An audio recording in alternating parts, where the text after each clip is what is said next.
Greetings, fellow nerds. Welcome back to another MTGA Nerfil video where we are doing some Midnight Hunt Standard. If you've been watching this week, I'm trying to be more active this as usual, but of course you can find me on Twitch where I do giveaways, usually Monday through Thursdays. I give away codes for the most part, but there are some other treats in the future happening. So if you guys want to check me out on Twitch, be sure to hit the description down below. And of course, if you enjoy watching this stuff, be sure to subscribe. Hit that thumbs up, hit that notification bell, whatever helps you help you find me. So today we are playing Monowhite. Very common deck.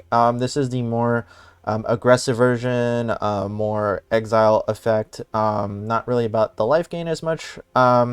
Just because I want to play cards that are true to standard. I understand that there are arena legal cards that help, but this version is the true legal standard, I guess you can say. It's a deck that's helped me climb a lot in Plat. You catch me playing that live usually on Tuesdays, where I play standard for the most part. So this and Mono Green has been really helping me climb. So we'll see how it performs today. Hopefully it performs just as well as it does on Twitch. So yeah, let's go ahead and I'll show you what this deck is about. So we got Champion of the Alms. Really good aggressive card, stops a lot of things, but the Disturb is also a great mechanic. Sometimes Mono White does run out of things to do, and this just helps with that a little bit, give you a little bit more flexibility. For Lunok Veterans, this is really here to also be another flyer. The life gain, it helps a little bit, obviously, but it's just for a 1-drop to occur, and then hopefully get another fly out. Usher of the Bo1, fantastic card. It's been here for a while, probably going to be here for a while. For Clear on Spirits, we're usually casting multiple spells. I didn't play the Monk or the other 1-drop. Again, this is the more aggressive version, but we are still mostly playing multiple spells per turn, so Clear on Spirit helps with that. 3 Faithful Absence. Giving a clue token isn't the best feeling, but sometimes you just need to push through for that last point of damage. Intrepid Adversary, which buffs your team, which can be a game ender by itself. For Luminarch Aspirants. Again, I've been saying this since this card came out in Mono White decks. It's gonna stay. Like, that's just the reality. This card ability is so strong. 2 Borrow Times. This hits Planeswalkers, which is why I put 2, but we have other creatures that have exile effects, like Brutal Cathar, which actually hits any creature. It does give the creature back in its full capacity, unlike the Skyclave Apparition, but still very good since it hits anything.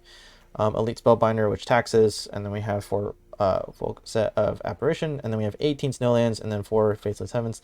Not playing the Cave of the Frost Dragon just because if that comes out after turn 2, it actually slows down your deck a lot, and it just really doesn't become worth it in my opinion.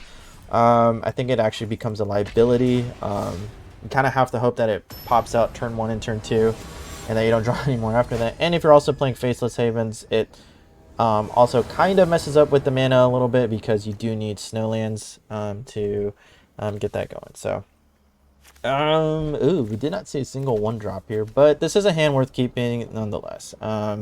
It's not the greatest feeling, but it's a hand worth keeping. So there's no reason to mulligan for turn 1 play when we're not even guaranteed the next turn 1 play. So this will do just fine. Okay, and we draw the turn 1 play, so hey, kind of worked out, right? So we'll see how this goes. Just hoping to do what we can here. Looks like he's got the Icing Death himself as well, so you know, maybe we'll run into... I really like Icing Death. I think oh, okay, so he's playing Azorius stuff. Oh, Azorius with Delver of Secrets. Intriguing.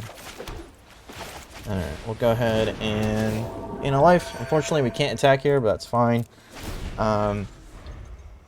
This is super intriguing. I've never seen this version of Monowhite Aggro, I guess you could call it. I don't think this is a World Tournament version, so this will be very interesting. So let's see what we can do here. Probably just drop down a Faceless Haven into a Borrowed Time. Just get a little aggressive here. That's the goal. We'll see. Oh, okay, so this is Azorius Aggro with a bit of Magecraft involved. Okay. I think I can handle this for the most part. It doesn't always get the buff, and it's pretty... Okay, sure. Yeah, I'm going to take 3 here. I will actually block the Delver because I get value with the Lunar Aspirant after, so I'm totally cool with that. We are getting a little flooded, but it is fine. Let's just say goodbye to you. And we'll get in there for 2. Opponent didn't play a land, so that's a little helpful, I think. Opponent might kept the... This is interesting. I might try to build a version of this. I kind of like what I'm seeing. It's kind of cool. I like what I'm seeing. Okay. So we're going to pay for the adversary cost. Get in there. Could do 2 things. We can pop the Fateful Absence. Alright, opponent kept the 2-land hand. You know, there is a risk in that. It's not the greatest feeling. I understand the need to keep a 2-land hand when you're in an aggro deck and you're like, okay, I just need 1 more land and then I'll be like super popping off. I 100% get that. That happens to me all the time on Twitch. So a bit unfortunate. I still think we had the upper hand just given what was in our hand because we were gonna not only remove a creature but also play the Lunarch Veteran for the Serp cost. So there's just a lot of good things that were going to happen there in our favor. So yeah, I'm doing the same risk kind of as our opponent, saying like, okay, if I draw a land, things will be great, right? So again, I'm not really a Life Gain deck. Lunarch Veteran is there for a potential another 1-drop, but I'm not, you know. All right, we do draw the land. Very nice. Let's get it. And we'll play the Clear on Spirit. It depends. Again, I want to normally keep the adversary for a turn 4 play. So I think what I'll do here is I'm just going to exile the little pack leader. And then we'll just get in there. I think it's fine this way. It works out, I think, in our favor. We're playing Good Gruel Wolves. I did a version of that this week. I think it was a Monday video. Let's go ahead and check that out. Do get rebuked, so that is a little sad. I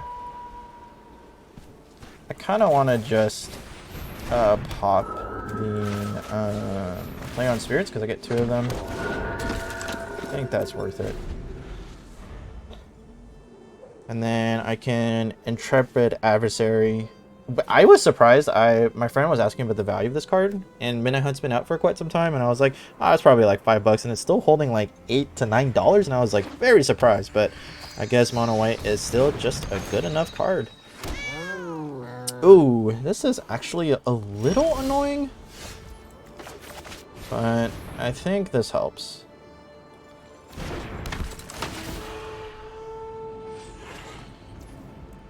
Definitely want to pay for this here.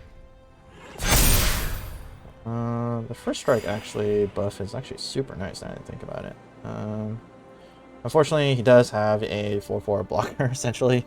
So I'm just gonna get in there for the air. I'm actually getting a little nervous. I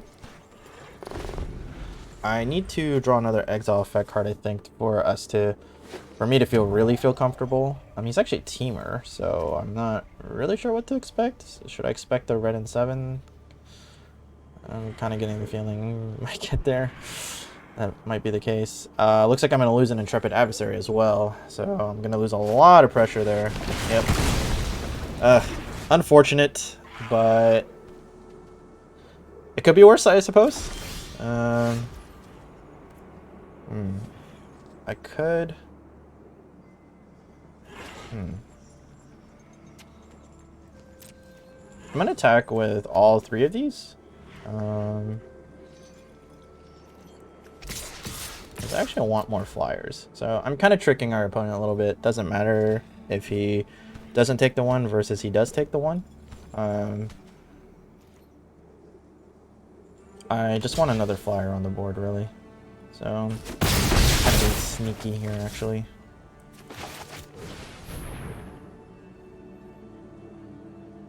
So a bit of a misplay. I should have played the Lunarch Veteran first.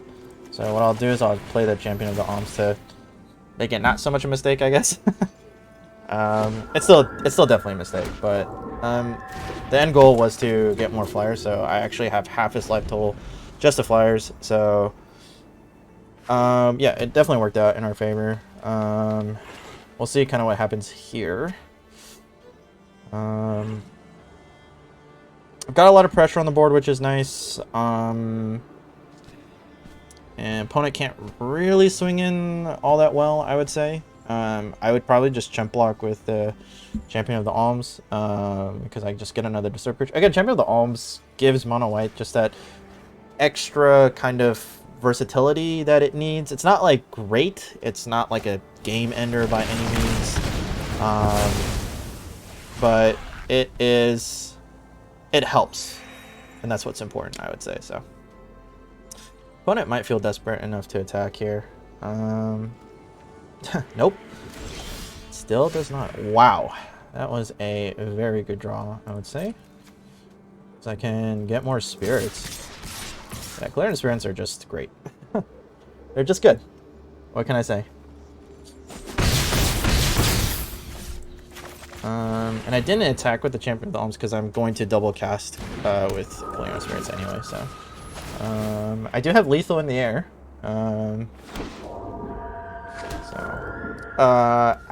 To be honest, I did function off the perfect mana. I do expect to only draw lands at this point. Opponent has used 2 Shadow Skull Smashings, so a lot would have to happen here. Looks like we got it. I don't see anything. Clan Spirits are so good. Yeah, you don't need to run the whole, like, only 1-drops. Wow, I made the plat too. Okay, that's cool. We did it. You don't need to run, like, 21 drops just to get the Clan Spirits triggered in this deck. You just really need to hit that 3 to 4 mana, and then you're pretty much good to go, I would say. So, yeah, we beat Gruul there. Gruul Aggro. I thought it was Gruul Wolves, but I guess it was Gruul Aggro with because I saw Kazanda Mammoths. You don't really see that paired with Werewolf Pack Leader unless it's Mono Green or Gruul Aggro. So I thought it was Wolves. I was wrong.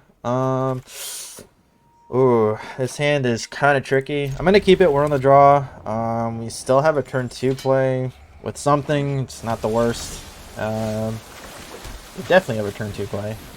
Oh, I actually should have played the Chaplain. I think I keep calling this Champion, the Chaplain of the Alms, because he's really good with the Luminarch Aspirant trigger. What's hell there? Oh, that's a little nerve-wracking, not gonna lie. So what I'm gonna do is I'm gonna Luminarch Aspirant. I'm just gonna get as aggro as I can. Just pretty sure that's Auron's Epiphany or I Saw It Coming. Oh, he's actually Grixis. Okay, so this is the Grixis version. Demon Bolt's fine. I mean, it's not that big of a deal, I'd say. Get the Clearance Spirit out. We can't even really activate Clearance Spirit, which kind of sucks, but... Expressive Iteration. Okay, we're getting to the point where losing is already a possibility, just based on how slow I'm going, and I would say this is slow. Interesting. Does he have a black mana to play? He does, so he's going to get rid of the Usher of the Fallen here. I'm doing the most damage, which is fine.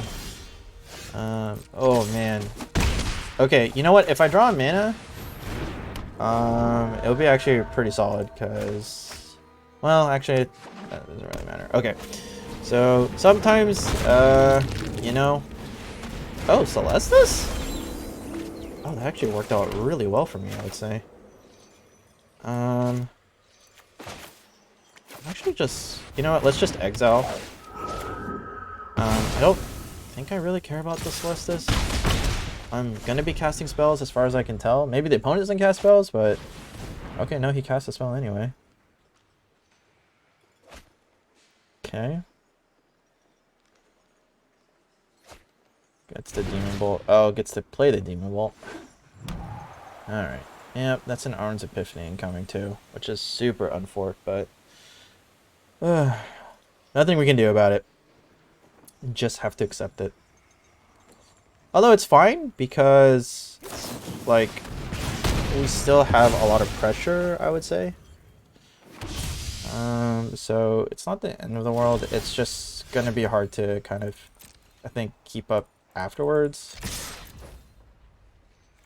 I guess I should have done this. I'm going to do this before blockers are declared.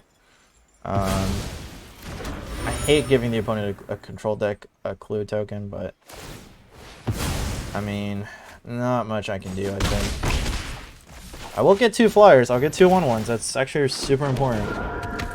So, honestly, control decks worry me the most. Here's the Arden's Epiphany incoming. Yeah. Oh, he actually hardcasted it. Oh, that's right. Celsius taps for mana. Oh, man, that's so insane. Yep. I was afraid of this. I mean, I'm not going to block. I mean, every bit of damage counts, I think. So here's Alfred's Epiphany number 3. Oh my gosh, and Lear's here. This is insane. Lear's fine. It just doesn't feel great. I was going to say, if he attacks, I straight up just win. I mean, yeah. It can't counter it, which is nice. Alright.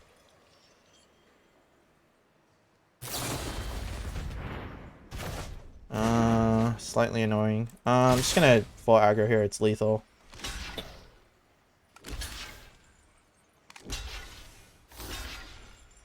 Okay, sure.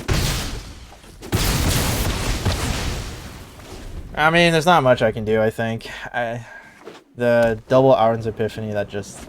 it's a little much, I think. Can't do anything though, right? It's actually kind of nice.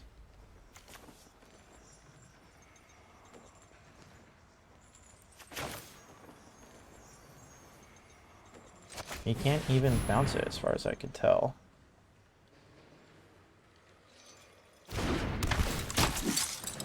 I know he can...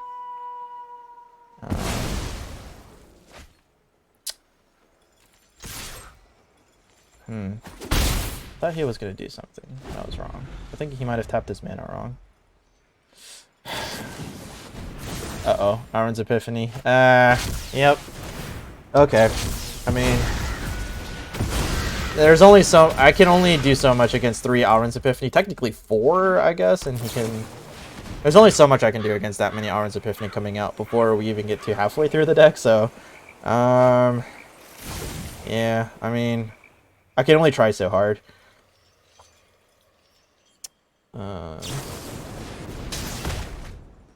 Yeah, no. I mean, I can... there's only so much I can do at the end of the day.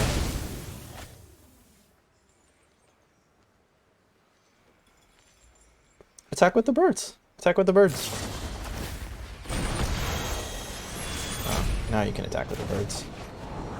Alright, very well.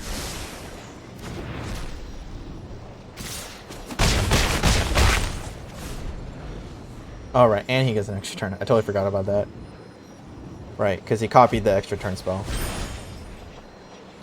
I think this is game. I think the opponent might have stabilized. There's no white spell that does damage, so... it is what it is. Bounce to your Lear. What's he gonna do?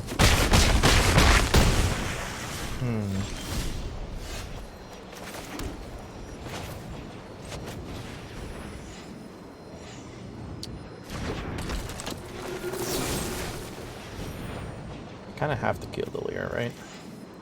Have I killed him? Oh no, I've just exiled him a bunch of times. I guess I should have just Faithful Absence.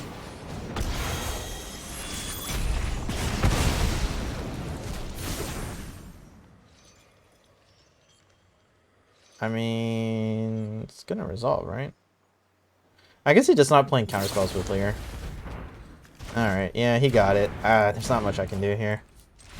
Oh man, we were so close. Man, that's so unfortunate. We're so close. We're so close. I don't think I think my mistake was I didn't kill the Lear when I had the chance. I should have just killed it, not exiled it. I think I could have held back on being aggressive, perhaps, and then just kill the Lear. Just know that, okay, like, I won't give him that additional potential for the external region. Steve Rogers plays Magic. Oh my goodness, how do I beat Captain America? But it's hard to beat Auron's Epiphany, which actually there was 4 played in total, because there's 2 he hard cast, and then 1 he played and then copied. Copied a version of it. So that was, I mean, I did play against the full playset and managed to. There's a lot of Clunark veterans. Alright, here's my army of old men. Oops. This is so dumb. This doesn't make any sense, but whatever. I'm gonna charge with these old men. Tell us something. Alright. Charge! Charge, old men! Charge! This is not the hand I want. It's okay. Man, if I was playing the life gain version, oh jeez, all of these are bad.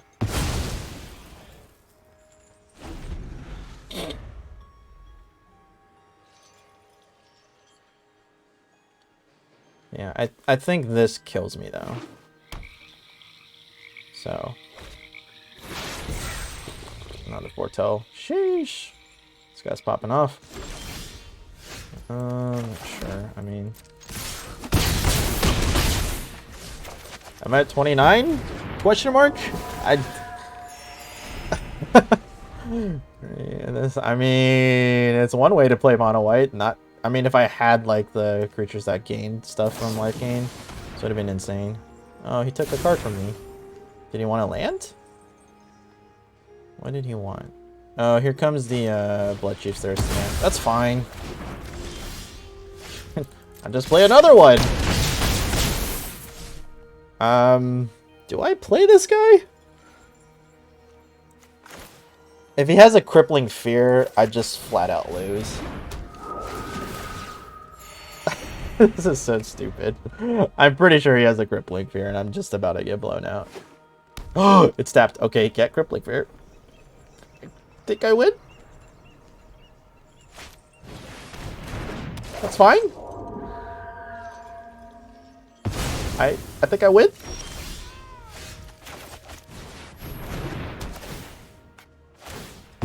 I think I win. I'm at 35 life. Alright, we'll end on a dub, I guess. That's how you play mono white. So easy. Alright, yeah, we're gonna end there. Yeah, so you can see it's still very strong contender deck. I didn't even play the life gain version. I would say the life gain version is probably a little bit better. But you know, I prefer this version just because even in the mid game you have a little bit, like, as you can see, we put Grixis control with I would say the version that hurts us the most, honestly, and that got full playset of Auron's Epiphany to 2. So even in the mid to a little bit into the late game, you have a little bit of resources and time to still like punch in through for the last points damage, whereas like the more lower curve or the life gain is very low end, and if they can hold out to even like late mid to late game, you pretty much lost. So that's why I like this version of the deck a little bit, especially in a best of 1. So yeah, hopefully you guys enjoyed that. Again, follow me on Twitch, hit all the buttons down below, it really helps me out. I'll try to be more active here, and you guys might see me, if you guys like esports, you might hear my voice in the future as a Valorant caster.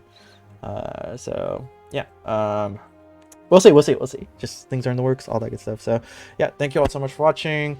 Right now, a video up top is being shown of my most recent upload. Right below that is a video that YouTube recommends for you, so go ahead, check those videos out.